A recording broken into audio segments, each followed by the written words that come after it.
পয়লা বৈশাখ 1431। নানাভাবে দিনটিকে সেলিব্রেট করার চিন্তা ভাবনা করছেন। আবার অন্যদিকে অনেকের মাথায় পাহাড় প্রমাণ চিন্তা, আর্থিক বোঝা, ঋণও রয়েছে, যা নতুন বছরে কি করে শোধ করবেন তা নিয়ে মাথায় চুল ছিঁড়তে হচ্ছে। তবে সারা বছর যদি আর্থিক কষ্ট থেকে মুক্তি পেতে চান এবং মা লক্ষ্মীর কৃপা আপনার উপর বর্ষিত হোক তা চান, তাহলে এই কয়েকটি সহজ উপায় অনুসরণ করুন। আপনার উপর ধনবর্ষা হবেই। নাম্বার 1, ঘর পরিষ্কার করুন। নতুন বছর শুরু হওয়ার আগে বা পরে সমস্ত ঘর নতুন করে সাফ সাফাই করে নিন। কোথাও ময়লা আবর্জনা যেন জমে না থাকে তা নজরে রাখুন।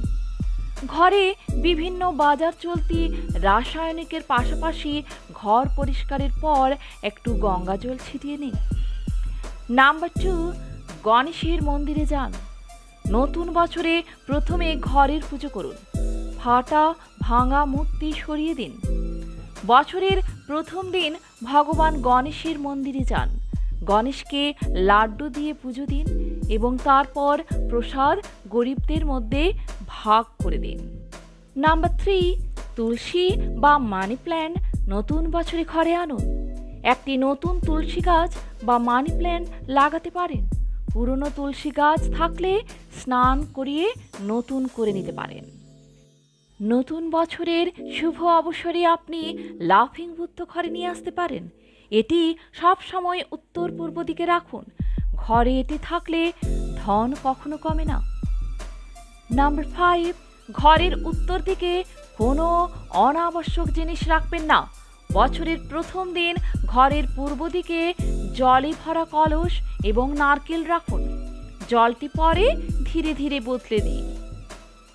নাম্বার 6, আপনার বাড়িতে কি বাস্তুদোষ আছে?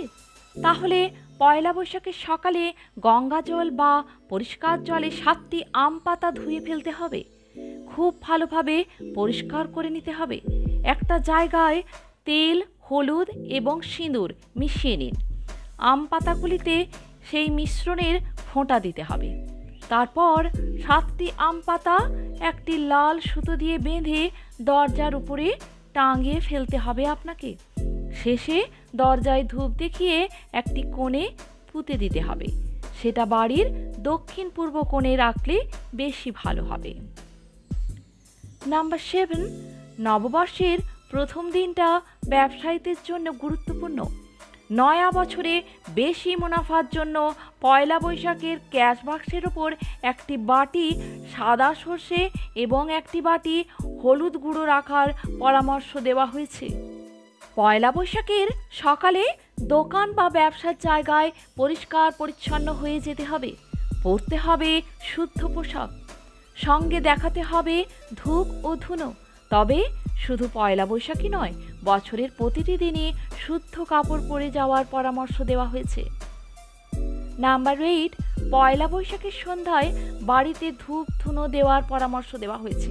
শুধু ধুনো নয়, ধুনোর মধ্যে কর্পূর, তেজপাতা এবং 7টি লবঙ্গ দিতে হবে। সারা বাড়িতে ধুনো দিন। নাম্বার 9, গোটা সুপারি, হরিতকি, 5টি কড়ি, গোটা হলুদ এবং কিছুটা আতপ চাল নিয়ে তামার ঘটে রাখতে হবে। ঘটে লাল কাপড়ে বেঁধে ফেলার পরামর্শ দেওয়া হয়েছে। সেই ঘট বাড়িতেও রাখতে হবে, আবার রাখতে পারেন দোকানেও। বাড়িতে রাখলে যেখানে টাকা আছে সেখানে রাখবেন। দোকানে রাখতে চাইলে ক্যাশ বাক্সের ওপরে রাখতে পারেন। তো বন্ধুরা, আপনাদের আগামী বছর শুভ কাটুক এই কামনা করে আজকে আমার ভিডিওটি শেষ করলাম। যদি তথ্যগুলি ভালো লেগে থাকে আমার চ্যানেলটিকে সাবস্ক্রাইব করে পাশে থাকবেন। ধন্যবাদ।